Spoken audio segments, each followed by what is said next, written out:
Yeah, who wants bread? Come on, human is much better. What's up, everyone? I hope you're having a great day. Today for me has been pretty good. Just been grinding, been hustling, all that kind of stuff. So, pretty good day. How you guys been? Comment down below how you been. Anyway, so what have I been up to? Just relaxing, working on my own business. As you guys know, I'm actually working on 2 different businesses right now. I actually do have an Instagram page that has like cards and stuff on it, so I do that. But also, I am working on a book, and I will get into the book in just a second, because I want to talk about this video we're about to watch. The video is called SCP-323 Wendigo Skull SCP Animation. It's by TheRubber. It's a great animation channel, and I want to do this because today I went into, wait for it, Spirit Halloween. Oh yeah, it's the season. It's getting scary. It's getting a little spooky outside, so I'm very excited. So yeah, I was a little bit in the spirit, and this video popped up, and I was like, this is perfect. So as you guys might or might not know, I love horror videos and stuff, and I love horror shows. One of my favorite shows is Supernatural. If you're a fan of Supernatural, then we can be best friends because that movie is amazing. Anyway, but not movie, that TV show, whatever. But anyway, I really love like horror and supernatural kind of stories and stuff. So I know about what a Wendigo is, and so let me explain a little bit about what a Wendigo is. A Wendigo is actually a Native American belief of like an evil spirit kind of thing. So there's some legends that go that it can be a human that turns into a Wendigo. A human turns into a Wendigo when they practice cannibalism, and so they eat other humans, basically. And that's how the Wendigo and some of their beliefs are formed. It's up to you if you believe that or not. I don't know. I've never seen a Wendigo. I've never been in the forest with a Wendigo. They mainly come out during the winter time or during the fall time. That's when they're supposedly on the hunt and looking for food. So very interesting stuff. I'm excited to dive in this animation and start reacting to it. But before we do, real quick, I actually am working on a book, a horror book.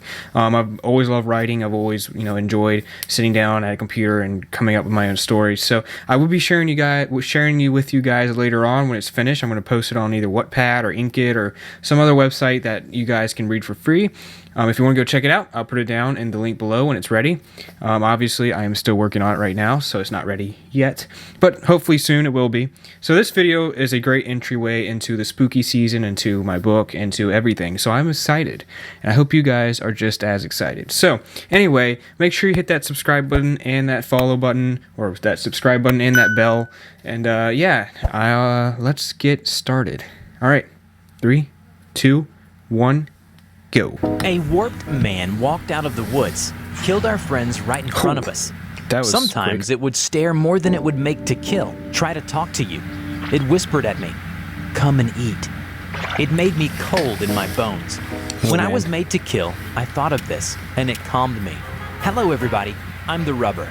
Today we bring you SCP Foundation Euclid Class Object SCP-323.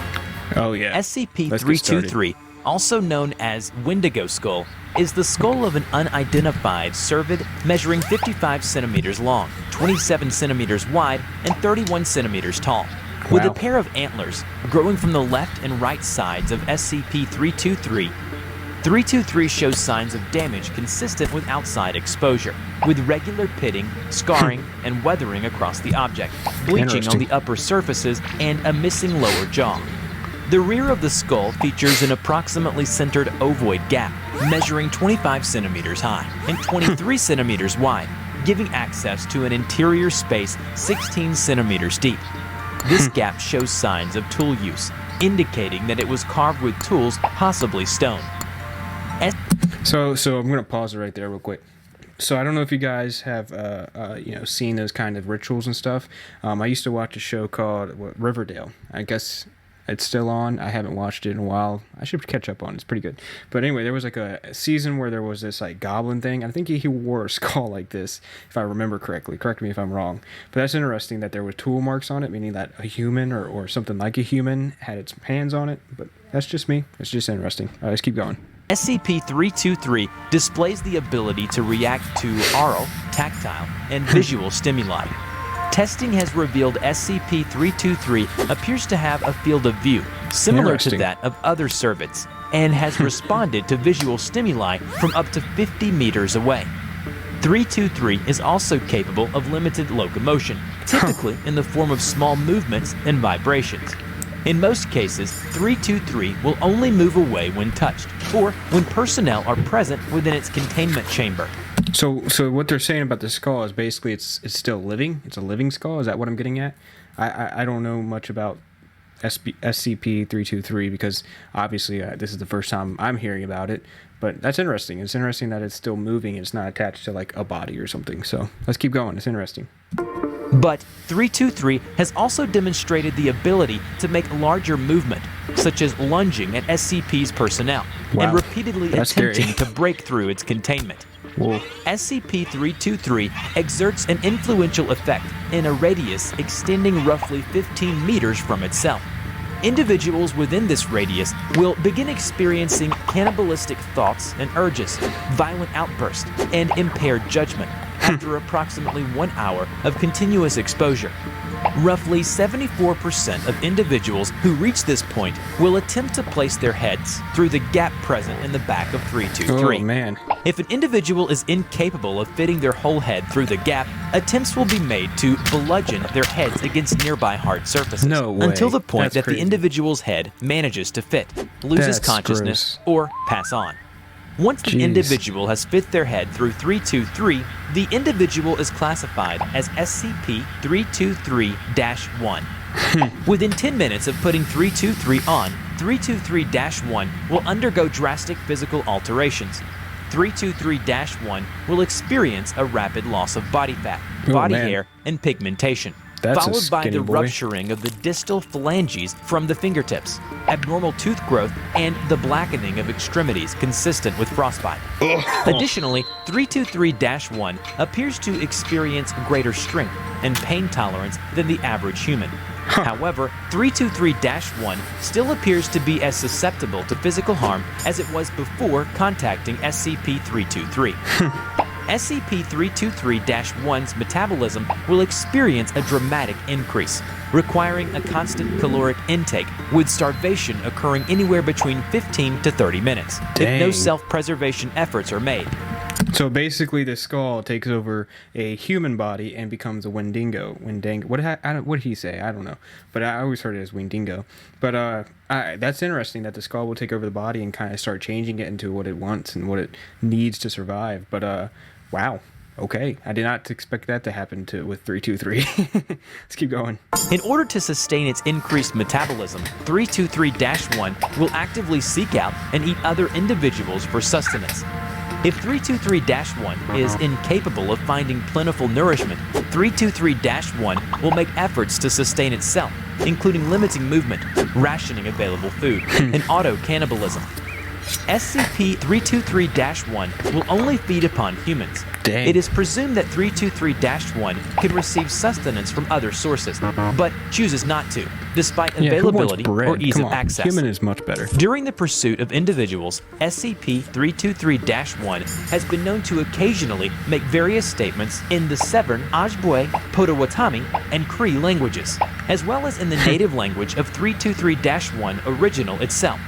It is not known if these statements and the knowledge of these languages is the result of SCP-323's anomalous influence, or if they originate from 323 itself. Interesting. The following audio log has been transcribed from surveillance recovered during the 2006 containment breach of SCP-323, which resulted in the death of 12 personnel members before Dang. containment could be reestablished. Hungry. So hungry.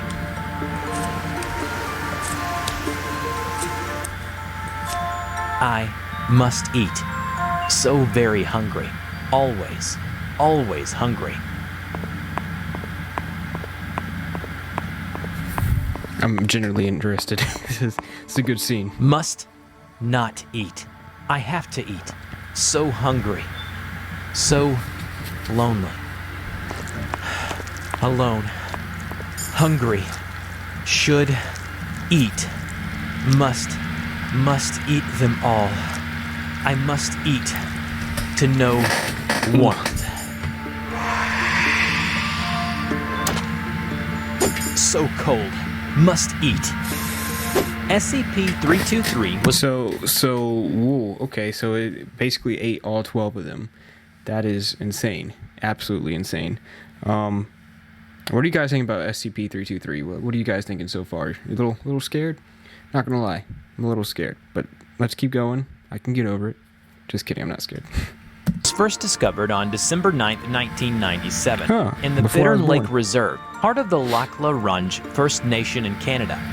A small and unregistered community had been sustaining an active SCP-323-1 by routinely murdering individuals and leaving them out as an appeasement to 323-1. Crap. Investigation You're gonna be revealed that sacrificed. many people were involved, and these people were amnesticized after being interviewed, and a cover story involving an unidentified serial killer was propagated. So basically blame it on a serial Unfortunately, killer. the 323-1 died of starvation during its transfer to Site-91.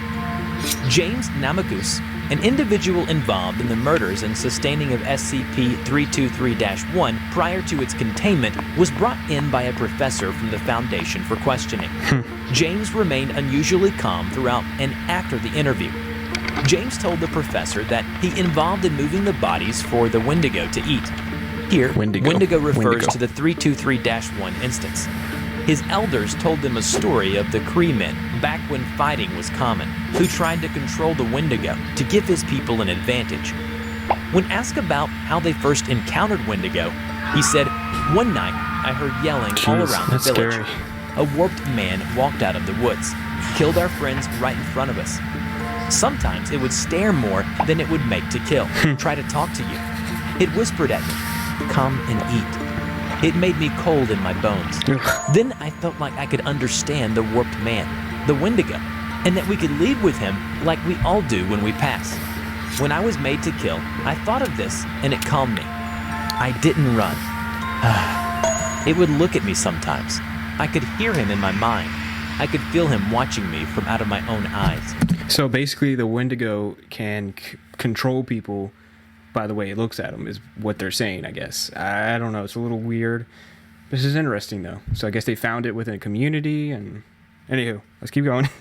This helped me watch these people die, and I hoped it would pass on my family. Following the interview, James was administered amnesties and was reintroduced to his community.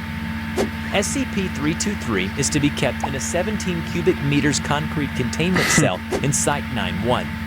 It is to be restrained in the center of the cell with a 1 cubic meter container of 8.8 centimeter thick transparent armor. The container must That's be smart. lined with a one-way laminate, which has one electronically locked access port.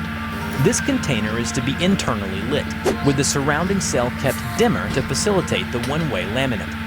The cell is to be surveyed remotely at all times, and any signs of activity are to be reported. No personnel are to enter SCP-323's containment cell except to examine the integrity of SCP-323's restraint measures. So basically, just The keeping restraint it measures are restrained to be now. examined bi-weekly, and any signs of damage are to be repaired immediately. All personnel who enter 323's containment cell are to be accompanied by an armed guard. Just in case you get Personnel out. are not to be within Get out of hand. 323's containment cell for longer than 45 minutes, and any communication around 323 is to be written or spoken in a language other than English or French. In the event that 323 breaches containment and an instance of 323-1 is formed, personnel are to evacuate Site-91 and the site is to be locked down. Remote units are to be deployed to Listen to destroy the robots. body of 323-1. Following this, armed personnel may be sent in to reestablish the containment of SCP-323. But how do they not turn into the Before we Wendigo? end this video, we are proud my to present question. these incredibly That was a good sweet video, pieces though. of fan art. A big thank you to all of you. You can now send us your fan art, and we will be more than happy to show off your That's best actually pretty art cool. piece I like in our the fan next art. video. Check out our description below on how to submit. I hope you enjoyed today's video. Which SCP do you want to see in the next video, and why it is interesting? Let us know in the comment below. We will draw your So which story one and do we wanna share do it with next? the world. SCP, Don't forget to click like, 966? subscribe to the channel, and Maybe. hit the bell. I'm Please just share saying. it to your friends if you like this video. Thank you so much for watching, and we will see you in the next video. Bye-bye. Cool. That was actually pretty cool. What did you guys think about it? I've never actually heard of SCP-323. The first time I heard about SCP was actually watching one of my Dan Plan videos. That's been a while ago, but I got kind of into it, looked a little bit more into it. I'm always into that horror kind of stuff. So I was like, oh, it's just pretty cool, you know, pretty cool stories along with it. So, but actually pretty interesting story about the Wendigo. Yeah, I don't know. That was actually kind of cool. I never heard that story about the skull taking over the human or whatever, but I can believe it if it happens. I don't see why not. But yeah. So what did you guys think of it? Were you scared? Were you not scared? How'd you feel? So anyway, let me know what you guys think down below, and I would love to respond to you guys, and we can talk about SCP or talk about whatever you guys want to talk about. Make sure you hit that follow button, and we're diving into the spooky season. It is spooky season, and I'm feeling spooky. I got my spooky shirt on, Bad Moon Rising. That's the spookiest shirt I got. So anyway, guys, thanks for watching. Make sure you hit that like button, make sure you hit that subscribe button, and I'll catch you guys in the next video. Peace.